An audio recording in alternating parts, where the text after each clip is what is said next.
నిన్న నైట్ వచ్చినటువంటి US job data ప్రతి ఒక్కరిని కూడా షాక్ కి గురిచేసింది. సో యుఎస్ జాబ్ డేటా ఏదైతే వచ్చిందో దీని వలన గోల్డ్ అండ్ సిల్వర్ పైన ఏ విధంగా ఇంపాక్ట్ ఉంటుంది అండ్ ఈక్విటీ మార్కెట్స్ పైన దీని యొక్క ఇంపాక్ట్ ఏ విధంగా ఉండొచ్చు అన్న దాని గురించి ఈ రోజు వీడియోలో మనం డీటెయిల్ గా మాట్లాడుకుందాం. దీంతో పాటుగా ఒక స్మాల్ క్యాప్ స్టాక్ లోని టర్న్ అరౌండ్ కనపడేటువంటి అవకాశం కనిపిస్తుంది. దాని గురించి మనం స్టాక్ ఆఫ్ ది డేలో డిస్కస్ చేసుకుందాం. వీటితో పాటు బ్యాంక్ అకౌంట్ ఉన్నటువంటి ప్రతి ఒక్కరికి ఉపయోగపడేటువంటి డెసిషన్ ఆర్బీఐ అయితే తీసుకుంటుంది. సో దీన్ని ప్రతి ఒక్కరూ కూడా తెలుసుకోవాలి. దీని గురించి కూడా ఈరోజు వీడియోలో షేర్ చేస్తా. దీంతో పాటుగా మార్కెట్ లో ఉన్న ఇంపార్టెంట్ అప్డేట్స్ అండ్ రిజల్ట్స్ అన్ని కూడా వన్ బై వన్ క్విక్ గా డిస్కస్ చేసేద్దాం. ముందుగా మార్కెట్ అప్డేట్ చూసినట్లయితే ఈ రోజు సెషన్ లో సెన్సెక్స్ 558 పాయింట్స్ కరెక్ట్ అయ్యి 83,674 పాయింట్స్ కి క్లోజ్ అయినట్లయితే నిఫ్టీ 146 పాయింట్స్ కరెక్ట్ అయ్యి 25,807 పాయింట్స్ కి క్లోజ్ అయింది. అండ్ ఈ రోజు సెషన్ లో మిడ్ క్యాప్ ఇండెక్స్ 0.46% కరెక్ట్ అయినట్లయితే స్మాల్ క్యాప్ ఇండెక్స్ 0.86% కరెక్ట్ అయింది. And bank Nifty almost flat గా క్లోజ్ అయింది. ఈ రోజు మార్కెట్ ని ఇంపాక్ట్ చేసేటువంటి థింగ్స్ గురించి మనం మాట్లాడుకోవాలంటే ఈ రోజు సెషన్ లో మీరు అబ్జర్వ్ చేశారనుకోండి, most of the IT stocks లో మనకి ప్రెషర్ కనపడింది. TCS, Wipro, HCL technologies, Infosys, tech మహేంద్రతో పాటుగా వేరియస్ అదర్ ఐటీ స్టాక్స్ కూడా నెగిటివ్ లోనే క్లోజ్ అయ్యాయి కదా. సో ఓవరాల్ గా ఐటీ ఇండెక్స్ అయితే ఈ రోజు సెషన్ లో మన మార్కెట్ ని బాగానే డ్రాగ్ చేసింది. సో ఐటీ స్టాక్స్ లో ప్రెషర్ కనపడడానికి స్పెషల్ రీజన్ అంటే ఏం లేదు, ఆల్రెడీ మనం మాట్లాడుకున్నాం కదా. ఈ ఆంథ్రోపిక్ ఏఐ రిలేటెడ్ గా న్యూస్ వచ్చిన దగ్గర నుంచి కూడా ఐటీ సెక్టర్ పైన దాని యొక్క ఇంపాక్ట్ క్లియర్ గా కనపడుతుంది. రోజు ఎవరో ఒకరు రావడం అంటే even various AI development related గా వర్క్ చేసినటువంటి వ్యక్తులు కూడా బయటకు వచ్చి వాళ్ళ సోషల్ మీడియా అకౌంట్స్ లోని ఈ ఏ రకంగా డిస్టర్బ్ చేస్తుందన్న దాని గురించి ఏవో ఒక పోస్టులు చేస్తుండడంతో మార్కెట్ లోని ఐటీ సెక్టర్ రిలేటెడ్ గా అయితే క్లియర్ గా కన్సర్న్స్ కనబడుతున్నాయి. దాంతోనే మనకి ఓవరాల్ గా గ్లోబల్లీ ఉన్నటువంటి మేజర్ ఐటీ స్టాక్స్ లో ప్రెషర్ కనపడింది. ఈవెన్ మన ఇండియన్ ఐటీ స్టాక్స్ లో కూడా అదే ప్రెషర్ ఈ రోజు కంటిన్యూ అయింది. ఐటీ సెక్టర్ రిలేటెడ్ గా మనం మాట్లాడుకోవాలంటే ఏవైతే కంపెనీస్ ఇక్కడి నుంచి మనకి ఏ డెవలప్మెంట్ సైడ్ కావచ్చు, అలాగే టెక్నాలజీని అప్గ్రేడ్ చేసుకోవడం రిలేటెడ్ గా ఏ కంపెనీస్ అయితే వర్క్ చేస్తాయో అటువంటి కంపెనీస్ అయితే జనరల్లీ సర్వైవ్ అవుతాయి, ఈవెన్ బిగ్గర్ కంపెనీస్ గా మారుతాయి. అలా కాకుండా ఏవైతే కంపెనీస్ ఆ ట్రెడిషనల్ వర్క్ ఏదైతే ఉన్నదో వాటిని కంటిన్యూ చేస్తూ వెళ్ళినట్లయితే అటువంటి కంపెనీస్ పైన అయితే ఇంపాక్ట్ పడేటువంటి అవకాశం ఉంది. ఓవరాల్ గా చూసుకుంటే ఈ రోజు సెషన్ లో ఐటీ సెక్టర్ అయితే మన మార్కెట్ ని కొంత నెగిటివ్ గానే డ్రాగ్ చేసింది. దీంతో పాటు మార్కెట్ ని ఇంపాక్ట్ చేసే మరికొన్ని థింగ్స్ మనం మాట్లాడుకోవాలంటే నిన్న వీడియోలో మనం మాట్లాడుకున్నాం కదా, నిన్న night US job data release అవనున్నదని. సో యుఎస్ లోని జనవరి మంత్ లోని మార్కెట్ ఎక్స్పెక్ట్ చేసిన దానికన్నా కూడా చాలా స్ట్రాంగ్ గా జాబ్ ఎడిషన్ అన్నది జరిగింది.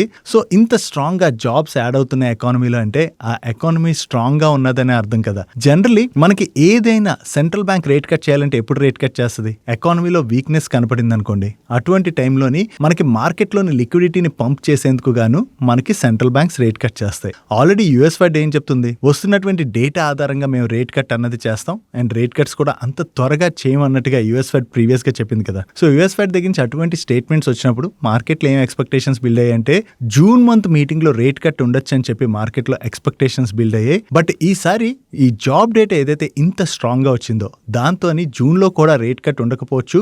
జూలైలో ఫెడ్ మీటింగ్ ఏదైతే ఉన్నదో అప్పుడు రేట్ కట్ రిలేటెడ్ గా డిసిషన్ ఉండొచ్చు అని చెప్పి మార్కెట్ లో హోప్స్ అయితే బిల్డ్ అయ్యాయి. జనరల్లీ రేట్ కట్ ఫర్దర్ గా డిలే అవడం అన్నది మనకి ఈక్విటీ మార్కెట్స్ రిలేటెడ్ గా కొంత నెగిటివే కదా. దాంతోనే నిన్న యుఎస్ మార్కెట్స్ అయితే కొంత నెగిటివ్ గా రియాక్ట్ అయ్యాయి. ఈవెన్ ఈక్విటీ మార్కెట్స్ అనే కాదు, గోల్డ్ రిలేటెడ్ గా కూడా మనం ఇది కొంత నెగిటివ్ గానే చూడొచ్చు. జనరల్లీ మనకి రేట్ కట్స్ రిలేటెడ్ డిసిషన్స్ ఎప్పుడైతే వస్తాయో అటువంటి టైంలోనే మనకి గోల్డ్ రిలేటెడ్ గా అది మనకి కొంత మూమెంటం కనపడుతుంది. బట్ ఈసారి ఎకానమీ ఇంత స్ట్రాంగ్ గా ఉన్నట్టుగా డేటా వస్తుండడంతో రేట్ కట్ ఫర్దర్ గా డిలే అవ్వచ్చు అని చెప్పి మార్కెట్ లో కన్సర్న్స్ మొదలయ్యేసరికి మనకి గోల్డ్ అండ్ సిల్వర్ లో కూడా కొంచెం వాలటైలిటీ అయితే కనపడింది. దీంతో పాటుగా మనం ట్రాక్ చేయాల్సిన మరొక ఇంపార్టెంట్ ఈవెంట్ ఏంటంటే ఈ ఫిబ్రవరి 13th రోజున అంటే ఫ్రైడే రోజు మనం మార్కెట్ క్లోజ్ అయ్యాక యుఎస్ జనవరి మంత్ సిపిఐ డేటా అయితే రిలీజ్ కానుంది. సో ఈసారి సిపిఐ డేటా ఎలా వస్తుంది అన్నది కూడా మనం ట్రాక్ చేయాలి. దాన్ని బట్టి రేట్ కట్ రిలేటెడ్ గా ఫర్దర్ గా అయితే క్లారిటీ వస్తుంది. So rate cut related hopes కనుక తగ్గాయనుకోండి, మరికొన్ని రోజులు మనకి గోల్డ్ అండ్ సిల్వర్ లో ఆ వాలటైలిటీ అయితే కంటిన్యూ అవ్వచ్చు. ఈవెన్ మనకి దాని వలన యుఎస్ మార్కెట్ పైన కూడా కొంత ప్రెషర్ కనపడేటువంటి అవకాశం అయితే ఉన్నది. వీటితో పాటుగా యుఎస్ రిలేటెడ్ రిలేటెడ్ గా మరొక కన్సర్న్ కూడా కనపడుతుంది. యుఎస్ లోని ఈ Q4 లోని క్రెడిట్ కార్డ్ డిఫాల్ట్స్ అయితే బాగా పెరిగినట్లుగా అప్డేట్స్ అయితే వస్తున్నాయి. ఒకవేళ క్రెడిట్ కార్డ్ డిఫాల్ట్స్ ఎక్కువ అవుతున్నాయి అనుకోండి, దానివల్ల ఏమవుతుంది, బ్యాంక్స్ పైన దాని యొక్క ప్రెషర్ కి పడుతుంది కదా. జనరలీ యుఎస్ బ్యాంక్స్ పైన ప్రెషర్ కనపడి ఏదైనా బ్యాంక్ గనక కొలాప్స్ అయిందనుకోండి, దానివల్ల ఓవరాల్ గా ఎకానమీస్ పైన ఇంపాక్ట్ అయితే క్లియర్ గా కనపడుతుంది. దీన్ని వస్తున్నటువంటి డేటా ప్రకారం చూసినట్లయితే 2011 Q4 లోని ఎటువంటి క్రైసిస్ సిచ్యువేషన్ ఉన్నదో అలాంటి క్రైసిస్ సిచ్యువేషన్ ఇప్పుడు కూడా కనపడుతున్నట్టుగా డేటా అయితే షేర్ చేస్తున్నారు. సో ఆల్రెడీ ఇటువంటి సిచ్యువేషన్ ఉన్నప్పుడే డొనాల్డ్ ట్రంప్ దగ్గర నుంచి ఎలాంటి స్టేట్మెంట్స్ వస్తున్నాయంటే, ఈ credit card interest rates still ఎక్కువగా ఉన్నాయి, ఇంకా తగ్గించాలన్నట్టుగా రీసెంట్ గా ఇతను స్టేట్మెంట్ ఇచ్చారు కదా. సో ఇప్పుడు డిఫాల్ట్స్ కూడా పెరుగుతున్నాయి. ఈ డిఫాల్ట్స్ పెరుగుతున్నటువంటి టైంలో క్రెడిట్ కార్డ్స్ పైన ఇంట్రెస్ట్ రేట్ ఫర్దర్ గా కూడా తగ్గించినట్లయితే మరింత ప్రెషర్ అయితే బ్యాంకింగ్ సిస్టమ్ మీద పడేటువంటి అవకాశం ఉంది. సో ఇది ఎలా టర్న్ అవుతుంది అన్నది మనం ట్రాక్ చేయవలసి ఉన్నది. సో వీటన్నిటితో పాటు ఈ February 13th రోజున అంటే ఫ్రైడే మార్కెట్ క్లోజ్ అయ్యి వచ్చేటువంటి యూఎస్ సిపిఐ డేటాని ఇన్వెస్టర్స్ అయితే ట్రాక్ చేయాలి. సో ఈ డేటా ఏ విధంగా వస్తుంది అన్న దాన్ని బట్టి మనకి ఈక్విటీ మార్కెట్స్ అండ్ అలాగే గోల్డ్ అండ్ సిల్వర్ లోని మూమెంటం అన్నది ఆధారపడి ఉన్నది. సో డైలీ మార్కెట్ రిలేటెడ్ గా ఉండే ఇటువంటి ఇంపార్టెంట్ ఇన్ఫర్మేషన్ మొత్తాన్ని సింప్లిఫై చేసి షేర్ చేయడానికి మన టీం పెడుతున్నటువంటి ఎఫర్ట్స్ కనుక మీకు హెల్ప్ఫుల్ అయినట్లయితే మన వీడియోని మర్చిపోకుండా లైక్ చేయడానికి ప్రయత్నించండి. Next coming to the stock of the day. ఈ రోజు స్టాక్ ఆఫ్ ది డే లో మనం మాట్లాడుకోబోతున్నటువంటి కంపెనీ ఫుట్వేర్ సెగ్మెంట్ లో బిజినెస్ ఆపరేట్ చేసేటువంటి స్మాల్ క్యాప్ కంపెనీ అయినటువంటి రెడ్ టేప్ గురించి మనం మాట్లాడుకోబోతున్నాం. యాక్చువల్లీ ఈ స్టాక్ దాని హై ప్రైస్ నుంచి మనం చూసాం అనుకోండి, ఆల్మోస్ట్ 50% డిస్కౌంట్ లో స్టిల్ ట్రేడ్ అవుతుంది. స్టిల్ ఈ సెగ్మెంట్ లో ఉన్నటువంటి అదర్ కంపెనీస్ తో కంపేర్ చేస్తే ఈ స్టాక్ అయితే కొంత బెటర్ వాల్యుయేషన్ లోనే ట్రేడ్ అవుతుంది. నో ఈ రోజు సెషన్ లోని వీళ్ళ నెంబర్స్ అయితే వచ్చాయి. ఈ Q4 లో వీళ్ళ నెంబర్స్ లో అయితే మంచి రికవరీ కనిపిస్తుంది.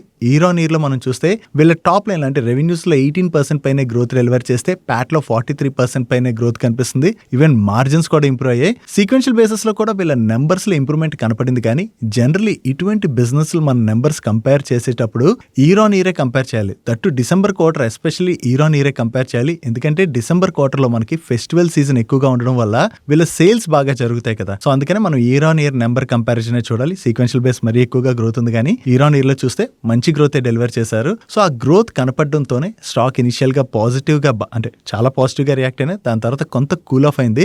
బట్ స్టిల్ ఇక్కడ నుంచి ఇదే గ్రోత్ మూమెంటం కనుక వీళ్ళు కంటిన్యూ చేశారనుకోండి, స్టిల్ కంపెనీ అయితే కొంత బెటర్ వాల్యుయేషన్ లోనే ట్రేడ్ అవుతుంది. కాబట్టి మనకి స్టాక్ లో కూడా మూమెంటం కనపడేటువంటి అవకాశం ఉంది. అండ్ రెడ్ టేప్ గురించి మనం మాట్లాడుకోవాలంటే జనరల్లీ ఇది యూత్ అంటే ఎస్పెషల్లీ ఇనిషియల్ గా మనకి జాబ్స్ రాగానే అది ఎవరైనా ఉన్నారనుకోండి, ఎక్కువగా రెడ్ టేప్ బ్రాండ్ ఫుట్వేర్ ని కొనుక్కోవడానికి ఇష్టపడుతుంటారు. ఈవెన్ నేను కూడా ఇనిషియల్ గా నాకు జాబ్ వచ్చిన టైంలో ఫార్మల్ షూస్ ఎక్కువగా రెడ్ టేప్ కొనుక్కున్నాను. ఈవెన్ కొన్ని రకాల అదర్ అంటే చెప్పులు అవి కూడా రెడ్ టేప్ కొనుక్కున్నాను. సో మీరు కూడా రెడ్ టేప్ ఎప్పుడైనా యూస్ చేస్తారా? యూస్ చేసినట్లయితే క్వాలిటీ మీకు ఎలా అనిపించింది కింద కామెంట్ సెక్షన్ లో అయితే షేర్ చేయడానికి ప్రయత్నించండి.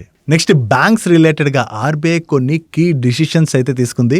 ఆర్బీఐ తీసుకున్నటువంటి ఈ డిసిషన్స్ ఏవైతే ఉన్నాయో కామన్ పబ్లిక్ అయితే ఇవి చాలా హెల్ప్ఫుల్ అవబోతున్నాయి. జనరల్లీ మనందరం కూడా బ్యాంక్స్ కి వెళ్ళాం అనుకోండి, ఏదైనా లోన్ కోసం ఫర్ సపోజ్ వెళ్ళాం అనుకోండి, మనకి బ్యాంక్స్ లో ఎలా చెప్తారు, మీకు పర్టికులర్ గా ఏ హోమ్ లోన్ అవనివ్వండి లేదా అదర్ లోన్స్ అవనివ్వండి, ఆ లోన్ కావాలంటే ఖచ్చితంగా ఈ ఇన్సూరెన్స్ అయితే దాంతో పాటు మీరు తీసుకుంటేనే లోన్ వస్తుందని చెప్తుంటారు కదా. మీరు ఎప్పుడైనా ఇటువంటి ఇష్యూని ఫేస్ చేశారా? ఫేస్ చేస్తే కామెంట్ సెక్షన్ లో ఎస్ అని కామెంట్ చేయండి. నేనైతే ఫేస్ చేశా. సో జనరల్లీ అటువంటి ప్రెషర్ సిచ్యువేషన్ క్రియేట్ చేసినప్పుడు ఏం చేస్తారు, చాలా మంది తప్పక అటువంటి ఇన్సూరెన్స్ ప్రొడక్ట్స్ అయితే తీసేసుకుంటారు కదా. ఇప్పుడు ఆర్బీఐ ఏం చేస్తుందంటే ఇటువంటి మిస్ సెల్లింగ్ బ్యాంక్స్ లోని జరగకూడదని, ఒకవేళ బ్యాంక్ అకౌంట్ హోల్డర్ ఎవరైతే ఉంటారో అంటే కస్టమర్ ఎవరైతే ఉంటారో ఆ కస్టమర్ కి అవసరం లేకుండా ఏదైనా ఇన్సూరెన్స్ ప్రొడక్ట్స్ కావచ్చు లేదా అదర్ ప్రొడక్ట్స్ కావచ్చు మిస్ సెల్లింగ్ గనక చేశారనుకోండి, అవి మనకు అక్కర్లేదు అనుకుంటే మనం తిరిగి వెళ్లి వాటిని క్యాన్సిల్ చేయమని బ్యాంక్ అడిగితే ఖచ్చితంగా క్యాన్సిల్ చేసి ఆ డబ్బులను అయితే బ్యాంక్స్ ఖచ్చితంగా రిఫండ్ ఇవ్వాలని చెప్పి ఆర్బీఐ కొత్త ప్రపోజల్ అయితే తీసుకొచ్చింది. దీంతో పాటుగా ఈవెన్ మనకి బ్యాంక్ డిజిటల్ స్పేస్ అంటే వాళ్ళ వెబ్సైట్ లోకి కావచ్చు మొబైల్ యాప్ లోకి కానీ వెళ్ళినప్పుడు కొన్నిసార్లు మనకి అవసరం లేకపోయినా కొన్ని లోన్స్ పైన ఏదైనా క్లిక్ చేసేలా చేయడం, లేదంటే మనకి క్రెడిట్ కార్డ్ అప్గ్రేడేషన్ రిలేటెడ్ గా ఏదైనా చూపెడితే అనుకోకుండా ఒకసారి మనం క్లిక్ చేసేస్తుంటాం కదా. అటువంటి ఇంటర్ఫేస్ అయితే బ్యాంక్స్ క్రియేట్ చేయకూడదు, చాలా క్లియర్ గా ఉండాలి. అన్ని కూడా అర్థమయ్యేలాంటి ఇంటర్ఫేస్ ని డిజిటల్ ఇంటర్ఫేస్ అయితే క్రియేట్ చేయాలని చెప్పి ఆర్బీఐ బ్యాంక్స్ ని ఆదేశిస్తుంది. వీటితో పాటు బ్యాంక్స్ లోనే ఒక్కసారి ఏం జరుగుతుందంటే కొంతమంది ఏజెంట్స్ ఉంటారు. ఆ ఏజెంట్స్ మనం వెళ్ళామనుకోండి, వాళ్ళే బ్యాంక్ ఎంప్లాయీస్ లా మాట్లాడి వేరియస్ ప్రొడక్ట్స్ అమ్మేస్తుంటారు. బట్ ఇకపైన ఏజెంట్ కి బ్యాంక్ ఎంప్లాయీకి ఖచ్చితంగా డిఫరెన్స్ ఉండేలా చూసుకోవాలని చెప్పి ఆర్బీఐ అయితే కొత్త ప్రపోజల్స్ తీసుకొచ్చింది. ఈ ప్రపోజల్స్ రిలేటెడ్ గా ఇండస్ట్రీని అండ్ కామన్ పబ్లిక్ ని March 4th వరకు వాళ్ళ కామెంట్స్ సబ్మిట్ చేయమని అడిగింది. ఆ కామెంట్స్ సబ్మిట్ చేసిన తర్వాత ఈ న్యూ రూల్స్ ని ఆర్బీఐ July 1st నుంచి ఇంప్లిమెంట్ చేయబోతుంది. సో దీని రిలేటెడ్ గా అందరి కామెంట్స్ తీసుకున్నాక వీటినైతే July 1st నుంచి ఆర్బీఐ ఇంప్లిమెంట్ చేస్తుంది. కాబట్టి కామన్ పబ్లిక్ రిలేటెడ్ గా ఇది మనం చాలా పాజిటివ్ గా చూడొచ్చు. ఎందుకంటే బ్యాంక్స్ లో ఇటువంటి మిస్ సెల్లింగ్ చాలా సార్లే జరుగుతూ ఉంటుంది. కాకపోతే ఈ రూల్స్ తీసుకురావడం వల్ల కొంతవరకు దాని యొక్క ఇంపాక్ట్ బ్యాంక్స్ పైన అండ్ ఇన్సూరెన్స్ కంపెనీస్ పైన పడచ్చు. ఎందుకంటే బ్యాంక్స్ లో జనరల్ ఇన్సూరెన్స్ ప్రొడక్ట్స్ అమ్మడం ద్వారా వాళ్ళకి డబ్బులు అయితే బాగానే వస్తుంటాయి కదా, వీటి యొక్క సేల్స్ అనేది తగ్గే అవకాశం ఉంది. అండ్ అంతేకాకుండా చాలా రకాల ఇన్సూరెన్స్ కంపెనీస్ కూడా బ్యాంక్ సేల్స్ మీద డిపెండ్ అయి ఉంటాయి. కాబట్టి ఆ ఇన్సూరెన్స్ ప్రొడక్ట్స్ యొక్క సేల్స్ తగ్గినట్లయితే ఇన్సూరెన్స్ కంపెనీస్ యొక్క నెంబర్స్ పైన కూడా ఇంపాక్ట్ పడుతుంది. కాబట్టి ఒకవేళ ఆర్బీఐ ఈ రూల్స్ కనుక తెస్తే ఈ బ్యాంక్స్ అండ్ అలాగే ఇన్సూరెన్స్ ఇండస్ట్రీకి కొంత నెగిటివ్ గా చూడొచ్చు. But these are very good rules. ఇవి గనక నిజంగా తీసుకొచ్చినట్లయితే కామన్ పబ్లిక్ అయితే ఇవి చాలా హెల్ప్ఫుల్ అవనున్నాయి. నెక్స్ట్ ఈరోజు సెషన్ లో మీరు అబ్జర్వ్ చేసినట్లయితే స్విగ్గీ అండ్ అలాగే జొమాటో ఎటర్నల్ ఉన్నది కదా, ఈ రెండు స్టాక్స్ లో కూడా మనకి మార్నింగ్ నుంచి ప్రెషర్ కనపడింది కదా. సో ఈ స్టాక్స్ ప్రెషర్ కి గురవడానికి కారణం ఏంటంటే ఈ ఫుడ్ డెలివరీ స్పేస్ లోని కాంపిటీషన్ అయితే మరింత పెరిగేటువంటి అవకాశం క్లియర్ గా కనిపిస్తుంది. రోజు రోజుకి ఈ ఫుడ్ డెలివరీ యాప్స్ వాడేటువంటి వాళ్ళ సంఖ్య పెరిగిపోవడంతో ఇక్కడ ఉన్నటువంటి ఆపర్చునిటీని క్యాటర్ చేసేందుకు గాను వేరియస్ కంపెనీస్ అయితే ఈ బిజినెస్ లోకి ఎంటర్ అవడానికి చూస్తున్నాయి. దీనిలో భాగంగా ఫ్లిప్కార్ట్ వాళ్ళు ఉన్నారు కదా, ఈ ఫ్లిప్కార్ట్ వాళ్ళు కూడా 10-minute ఫుడ్ డెలివరీ బిజినెస్ లోకి ఎంటర్ అవడానికి చూస్తున్నారు. దీనిలో పైలట్ ప్రాజెక్ట్ లో భాగంగా బెంగళూరులో ఇనిషియల్ గా వీళ్ళైతే స్టార్ట్ చేస్తున్నట్లుగా అండ్ ఇది సక్సెస్ అయినట్లయితే ఈ ఇయర్ ఎండ్ కల్లా కూడా మొత్తం ఇండియా వైడ్ ఈ బిజినెస్ అయితే ఫ్లిప్కార్ట్ ఎక్స్పాండ్ చేయడానికి చూస్తున్నదని చెప్పి వేరియస్ మీడియా ప్లాట్ఫామ్స్ ఈ రోజు రిపోర్ట్ చేస్తున్నాయి. యాక్చువల్లీ ఫ్లిప్కార్ట్ ని ఐపీఓకి తీసుకురావడానికి వీళ్ళు ప్రయత్నిస్తున్నారు కదా. సో ఈ ఐపీఓకి వచ్చే ముందు వీళ్ళు డిఫరెంట్ బిజినెస్ లోకి వెళ్లి ఎక్కడెక్కడైతే అంటే గ్రోత్ కనపడుతుందో ఆ బిజినెస్ లోకి వెళ్లి స్ట్రాంగ్ గ్రోత్ చూపించి కంపెనీని ఐపీఓకి తీసుకొస్తే బాగుంటుందని మైట్ బి ఫ్లిప్కార్ట్ వాళ్ళు అనుకుంటున్నారేమో. దాంతో ఈ బిజినెస్ లోకి వీళ్ళు ఎంటర్ అవుతుండొచ్చు. సో ఫ్లిప్కార్ట్ ఒకవేళ ఈ బిజినెస్ లోకి ఎంటర్ అయినట్లయితే ఈ స్పేస్ లో కాంపిటీషన్ పెరగచ్చు కదా. ఇప్పుడు ప్రెసెంట్ చూసినట్లయితే మెయిన్లీ మనం మాట్లాడుకోవాలంటే 2 players ఉన్నారు. అంటే వేరే అదర్ ప్లేయర్స్ ఉన్నా కూడా కాంపిటీషన్ అయితే స్విగ్గీ అండ్ జొమాటో మధ్య నడుస్తుంది. ఒకవేళ ఫ్లిప్కార్ట్ కూడా ఈ స్పేస్ లోకి స్ట్రాంగ్ ఎంట్రీ ఇచ్చి ప్రతి చోట కూడా ఫుడ్ డెలివరీ బిజినెస్ లోకి వాళ్ళు ఎంటర్ అయ్యారు అనుకోండి, ఏమవుతుంది, ఇనిషియల్ గా ఫ్లిప్కార్ట్ ఏం చేస్తుంది, ఆ బిజినెస్ ని గ్రాప్ చేసేందుకు గాను మరిన్ని ఆఫర్స్ అది ఇవ్వచ్చు. దానివల్ల కస్టమర్స్ అక్కడ మూవ్ అయ్యేటువంటి అవకాశం ఉంది. సో ఆ కస్టమర్స్ కోల్పోకుండా ఉండడానికి వీళ్ళు కూడా ఆఫర్స్ ఇచ్చారనుకోండి, వీళ్ళకి ఉండేటువంటి మార్జిన్స్ తగ్గేటువంటి ప్రమాదం అయితే ఉన్నది కదా. అండ్ అంతేకాకుండా బిజినెస్ కూడా షేర్ అయిపోద్ది కదా. సో దానివల్ల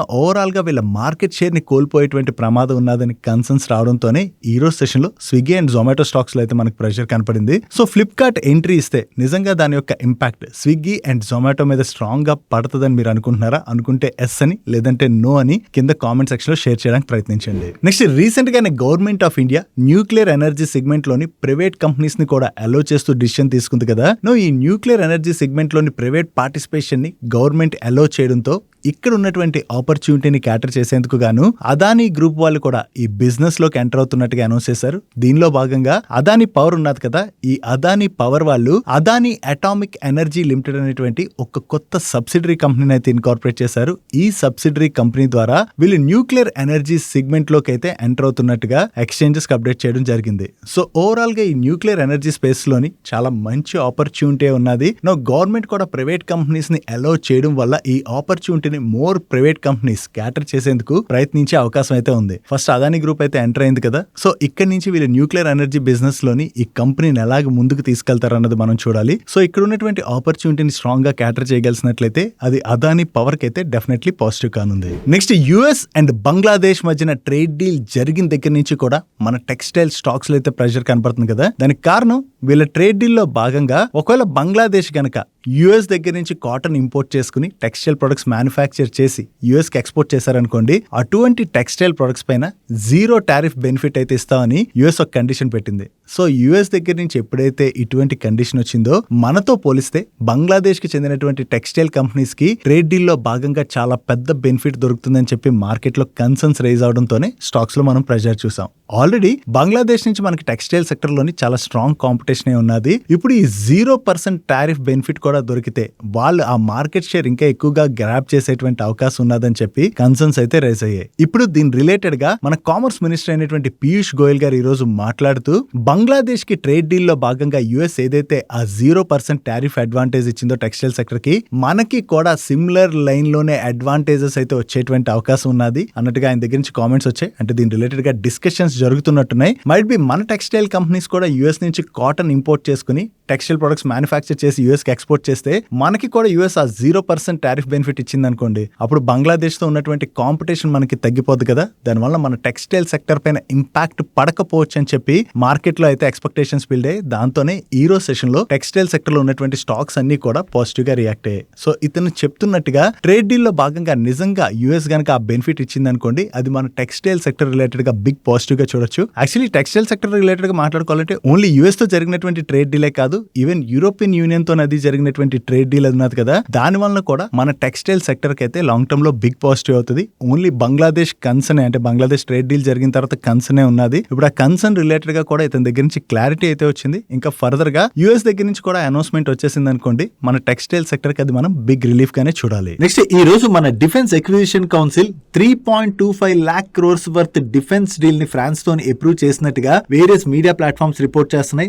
దీనిలో భాగంగా ఇండియన్ ఎయిర్ ఫోర్స్ కోసం 114 రఫేల్ ఫైటర్ జెట్స్ ని ప్రొక్యూర్ చేయబోతున్నట్లయితే, ఇండియన్ నేవీ కోసం అని చెప్పి 6 P-8A maritime surveillance air crafts ని ప్రొక్యూర్ చేయబోతున్నట్టుగా, వీటితో పాటుగా కొన్ని క్రూజ్ మిసైల్ ప్రొక్యూర్మెంట్ ని కూడా క్లియర్ చేసినట్టుగా మీడియా ప్లాట్ఫామ్స్ రిపోర్ట్ చేయడం జరిగింది. యాక్చువల్లీ ఫ్రాన్స్ ప్రెసిడెంట్ మన ఇండియాని ఫిబ్రవరి 17th రోజు విజిట్ చేయబోతున్నట్టుగా నిన్నే మనం మాట్లాడుకున్నాం కదా. సో ఈ విజిట్ కన్నా ముందే ఇండియా ఈ ప్రొక్యూర్మెంట్ అయితే క్లియర్ చేసింది. సో ఈ విజిట్ టైమ్ లో ఫర్దర్ గా ఏమైనా అప్డేట్స్ వస్తాయేమో మనం చూడాలి. డైలీ మార్కెట్ లో వచ్చేటువంటి ఇటువంటి ఇంపార్టెంట్ అప్డేట్స్ ని మీతో డీటెయిల్ గా షేర్ చేయడానికి మన మనీపర్స్ టీమ్ ఏవైతే ఎఫర్ట్స్ పెడుతుందో, ఆ ఎఫర్ట్స్ గనుక మీకు హెల్ప్ఫుల్ అవుతున్నట్లయితే మన వీడియోని మర్చిపోకుండా లైక్ చేయడానికి ప్రయత్నించండి. నెక్స్ట్ జైడస్ లైఫ్ సైన్సెస్ వాళ్ళకి ఆస్ట్రలస్ ఫార్మా వాళ్ళతోని మిర్బెట్రిక్ డ్రగ్ రిలేటెడ్ గా యుఎస్ పేటెంట్ లిటిగేషన్ అయితే ఉన్నది. ఇప్పుడు ఈ లిటిగేషన్ ని ఆస్ట్రలస్ వాళ్ళతోని వీళ్ళు సెటిల్ చేసుకున్నట్టుగా ఎక్స్చేంజెస్ కి అప్డేట్ చేస్తున్నారు. దీనిలో భాగంగా ఆస్ట్రలస్ వాళ్ళకి జైడస్ వాళ్ళు $120 million అయితే పే చేయనున్నారు. అండ్ దీంతో పాటుగా ఈ సెటిల్మెంట్ అగ్రిమెంట్ జరిగిన దగ్గర నుంచి సెప్టెంబర్ 2027 ఈ పీరియడ్ లోని యుఎస్ లోని వీళ్ళు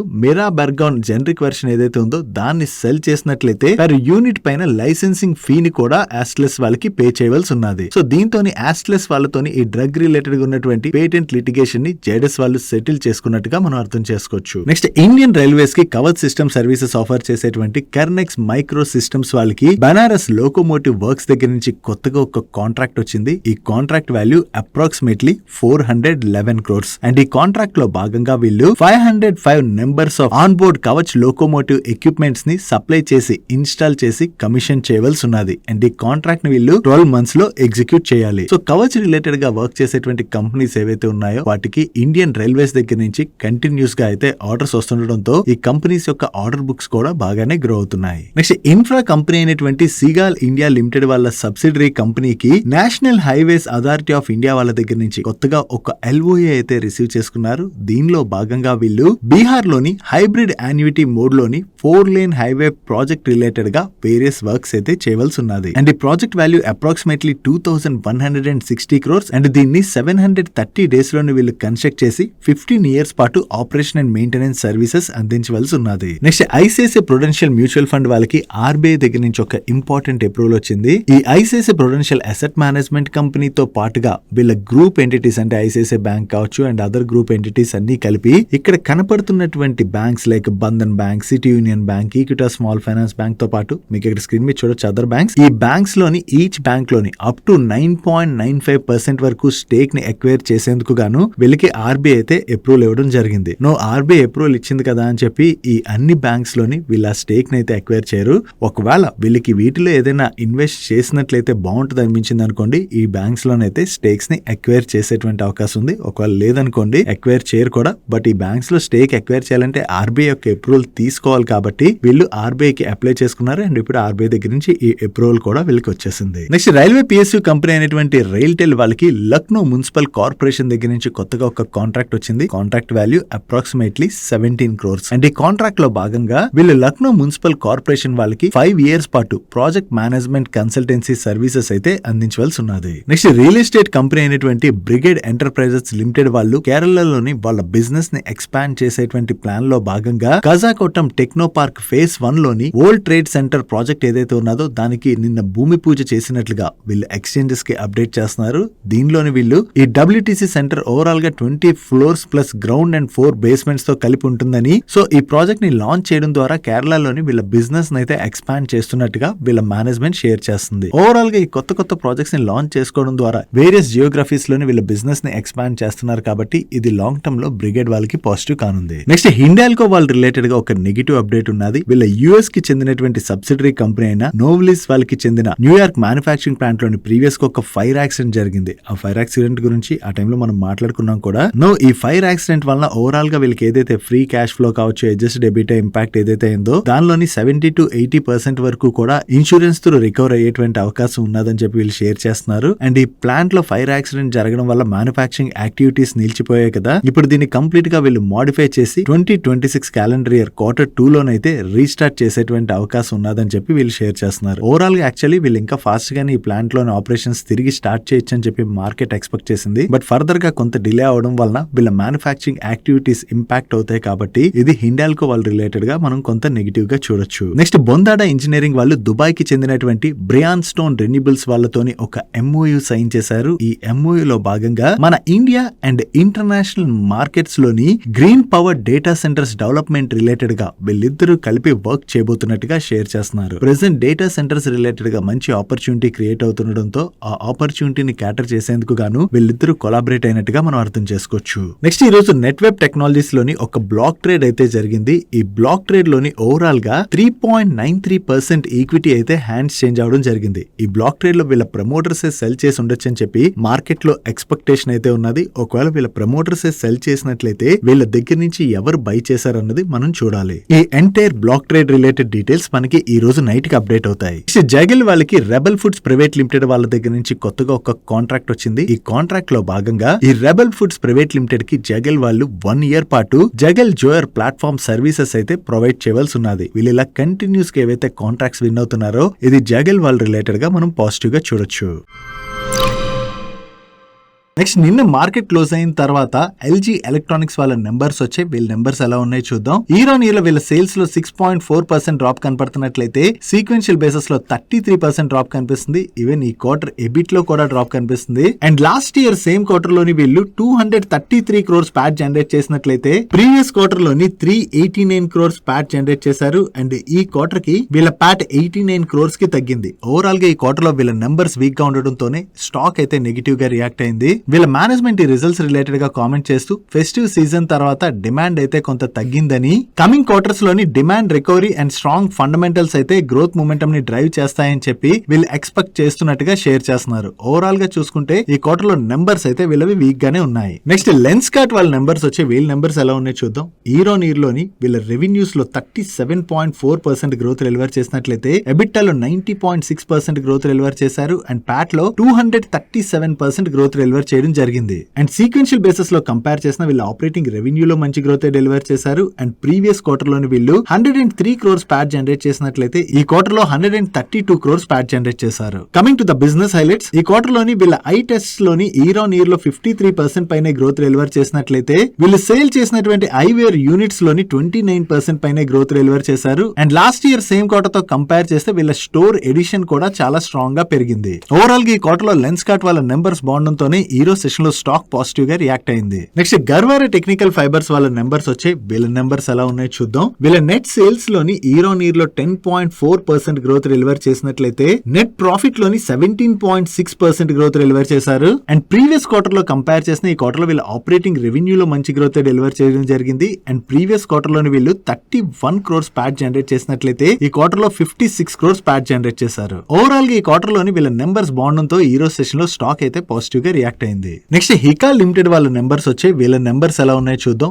ఇయర్ ఆన్ ఇయర్ లో వీళ్ళ రెవెన్యూస్ లో 10% గ్రోత్ డెలివర్ చేసినట్లయితే నెట్ ప్రాఫిట్ లోని 133% డ్రాప్ కనిపిస్తుంది. ఈ ప్యాట్ ఇంతలా తగ్గడానికి రీజన్ ఈ క్వార్టర్ లోని వీళ్ళ పైన ఎక్సెప్షనల్ ఇంపాక్ట్ అయితే ఉన్నది. దానికి కారణం గవర్నమెంట్ ఆఫ్ ఇండియా తీసుకొచ్చినటువంటి న్యూ లేబర్ కోడ్స్. సో ఆ వన్ టైం ఎక్సెప్షనల్ ఇంపాక్ట్ తీసేసి ప్రాఫిట్ బిఫోర్ ట్యాక్స్ నెంబర్ మనం చూసాం అనుకోండి, ఇయర్ ఆన్ ఇయర్ లో వీళ్ళ ప్రాఫిట్ లో 22% గ్రోత్ డెలివర్ చేశారు. ఈవెన్ సీక్వెన్షియల్ బేసిస్ లో మనం కంపేర్ చేసిన వీళ్ళ రెవెన్యూస్ రెవెన్యూస్ లో 55% గ్రోత్ డెలివర్ చేసినట్లయితే ఎబిటాలోని 1006% గ్రోత్ డెలివర్ చేశారు. అండ్ ప్రీవియస్ క్వార్టర్ లోని వీళ్ళు లాస్ జనరేట్ చేసినట్లయితే ఈ క్వార్టర్ లోని వీళ్ళు ప్రాఫిట్ జనరేట్ చేశారు. ఓవరాల్ గా ఈ క్వార్టర్ లో హికాల్ వాళ్ళ నెంబర్స్ అయితే బాగున్నాయి. అండ్ ఈ రిజల్ట్స్ రిలేటెడ్ గా వీళ్ళ మేనేజ్మెంట్ మాట్లాడుతూ ఫైనాన్షియల్ ఇయర్ 25 లోని రెగ్యులేటరీ ఇంపాక్ట్ వలన కొంతవరకు వీళ్ళపైన ఇంపాక్ట్ అయితే పడిందని, బట్ వీళ్ళు కంప్లీట్ గా ట్రాన్సిషన్ చేసిన తర్వాత ఈ కంపెనీ యొక్క గ్రోత్ మూమెంటం అయితే స్టార్ట్ అయిందని, అండ్ ఈ Q4 లో కూడా ఇదే గ్రోత్ మూమెంటం కంటిన్యూ అయ్యేటువంటి అవకాశం అయితే ఉన్నదని చెప్పి మేనేజ్మెంట్ కామెంట్ చేయడం జరిగింది. ఓవరాల్ గా నెంబర్స్ లోని రికవరీ కనపడడంతో పాటు మేనేజ్మెంట్ దగ్గర నుంచి కూడా పాజిటివ్ స్టేట్మెంట్స్ వచ్చేసరికి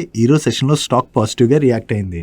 నెక్స్ట్ బ్లాక్ బాక్స్ వాళ్ళ నెంబర్స్ వచ్చే వీళ్ళ నెంబర్స్ ఎలా ఉన్నాయి చూద్దాం. వీళ్ళ ఆపరేటింగ్ రెవెన్యూలో ఇయర్ ఆన్ ఇయర్ లోని 11% గ్రోత్ డెలివర్ చేసినట్లయితే సీక్వెన్షియల్ బేసిస్ లో 5% గ్రోత్ డెలివర్ చేశారు. అండ్ ఎబిటాలోని ఇయర్ ఆన్ ఇయర్ లో 10% గ్రోత్ డెలివర్ చేసినట్లయితే సీక్వెన్షియల్ బేసిస్ లో 3% గ్రోత్ డెలివర్ చేయడం జరిగింది. బట్ ప్యాట్ లో మాత్రం ఇయర్ ఆన్ ఇయర్ లో 11% డ్రాప్ కనపడుతున్నట్లయితే సీక్వెన్షియల్ బేసిస్ లో కూడా 11% డ్రాప్ కనిపిస్తుంది. అండ్ ఈ క్వార్టర్ ఎండింగ్ నాటికి వీళ్ళ దగ్గర $601 మిలియన్ వర్త్ ఆర్డర్ బుక్ ఉన్నట్టుగా వీళ్ళ మేనేజ్మెంట్ అయితే షేర్ చేస్తుంది. ఓవరాల్ గా ఈ క్వార్టర్ వీళ్ళ నెంబర్స్ లోని పెద్దగా గ్రోత్ అయితే డెలివర్ చేయలేదు. బట్ ఆర్డర్ బుక్ లో మాత్రం స్ట్రాంగ్ విజిబిలిటీ కనపడుతున్నదని, మంచి ఆర్డర్స్ పైప్ లైన్ అయితే ఉన్నట్టుగా వీళ్ళ మేనేజ్మెంట్ అయితే షేర్ చేస్తుంది. చూడాలి కమింగ్ క్వార్టర్స్ లోని వీళ్ళ నెంబర్స్ లోని ఎటువంటి ఇంప్రూవ్మెంట్ ఉంటుందన్నది. నెక్స్ట్ బోరోసిల్ సైంటిఫిక్ లిమిటెడ్ వాళ్ళ నెంబర్స్ వచ్చి ఈ క్వార్టర్ లో వీళ్ళ నెంబర్స్ అయితే చాలా బాగున్నాయి. లాస్ట్ ఇయర్ సేమ్ క్వార్టర్ తో కంపేర్ చేసిన, ప్రీవియస్ క్వార్టర్ తో కంపేర్ చేసిన ఈ క్వార్టర్ లో వీళ్ళ ఆపరేటింగ్ రెవెన్యూలో చాలా మంచి గ్రోత్ డెలివర్ చేశారు. And last year same quarter లో వీళ్ళు 4.28 crores ప్యాట్ జనరేట్ చేసినట్లయితే ప్రీవియస్ క్వార్టర్ లో 2.84 crores ప్యాట్ జనరేట్ చేశారు. అండ్ ఈ క్వార్టర్ కి వీళ్ళ ప్యాట్ 8.69 crores కి పెరిగింది.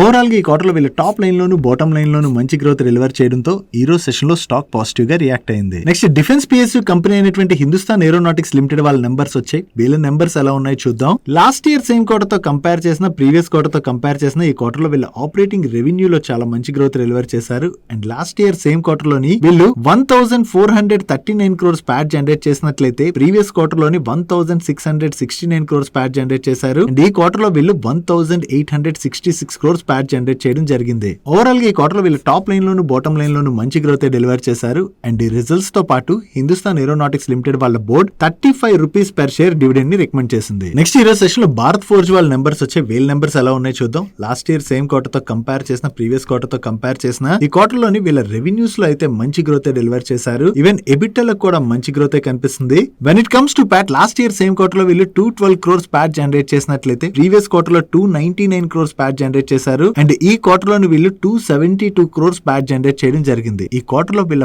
ప్యాట్ తగ్గడం, అంటే సీక్వెన్షియల్ బేసిస్ లో ప్యాట్ తగ్గింది కదా, దానికి రీజన్ వీళ్ళ పైన వన్ టైం ఎక్సెప్షనల్ ఇంపాక్ట్ ఉన్నది. అదే government of India new labour codes ఉన్నాయి కదా, ఆ ఇంపాక్ట్ అయితే ఉన్నది. ఆ ఇంపాక్ట్ తీసి మనం profit before exceptional item and tax number compare చేస్తే ఓవరాల్ గా వీళ్ళ ప్రాఫిట్ లో మంచి గ్రోత్ డెలివర్ చేశారు. అండ్ ఈ భారత్ ఫోర్జ్ రిలేటెడ్ గా మరొక ఇంపార్టెంట్ అప్డేట్ కూడా ఉన్నది. వీళ్ళకి ఆర్టిలరీ గన్ ఆర్డర్ వచ్చింది కదా గవర్నమెంట్ దగ్గర నుంచి. ఆ ఆర్డర్ ఎగ్జిక్యూషన్ అయితే 1 year డిలే అయ్యేటువంటి అవకాశం ఉన్నదని చెప్పి షేర్ చేస్తున్నారు. యాక్చువల్లీ ఈ ఫైనాన్షియల్ ఇయర్ Q2 లో దీన్ని ఎగ్జిక్యూట్ చేయొచ్చు అని ఎక్స్పెక్ట్ చేశారు. కానీ ఇప్పుడు దీన్ని ఫైనాన్షియల్ ఇయర్ 27 సెకండ్ హాఫ్ లో ఎగ్జిక్యూట్ చేయొచ్చు అని చెప్పి కంపెనీ ఎక్స్పెక్ట్ చేస్తుంది. నెక్స్ట్ హిందుస్థాన్ యూనిలివర్ వాళ్ళ నెంబర్స్ వచ్చాయి. వీళ్ళ నెంబర్స్ ఎలా ఉన్నాయి చూద్దాం. లాస్ట్ ఇయర్ సేమ్ క్వార్టర్ తో కంపేర్ చేసిన, ప్రీవియస్ క్వార్టర్ తో కంపేర్ చేసిన ఈ క్వార్టర్ లోని వీళ్ళ ఆపరేటింగ్ రెవెన్యూలో మంచి గ్రోత్ డెలివర్ చేశారు. అండ్ ప్యాట్ లో మనం చూసాం అనుకోండి, లాస్ట్ ఇయర్ సేమ్ క్వార్టర్ లో వీళ్ళు 2694 crores ప్యాట్ జనరేట్ చేసినట్లయితే ప్రీవియస్ క్వార్టర్ లో 2989 crores ప్యాట్ జనరేట్ చేశారు. ఈ క్వార్టర్ కి వీళ్ళ ప్యాట్ 6603 crores కి పెరిగింది. రెవెన్యూస్ లో మరీ అంత గ్రోత్ లేకపోయినా ప్యాట్ లో ఇంత గ్రోత్ రావడానికి రీజన్ వీళ్ళ డిస్కంటిన్యూడ్ ఆపరేషన్ నుంచి వీళ్ళకి ఈ క్వార్టర్ లోని ఎక్సెప్షనల్ గెయిన్ వచ్చి యాడ్ అయింది. దగ్గరగా 4485 crores. దాంతోనే మనకి ప్యాట్ లో ఇంత జంప్ కనిపిస్తుంది. అదే ప్రాఫిట్ ఫ్రమ్ కంటిన్యూడ్ ఆపరేషన్ మనం చెక్ చేసాం అనుకోండి,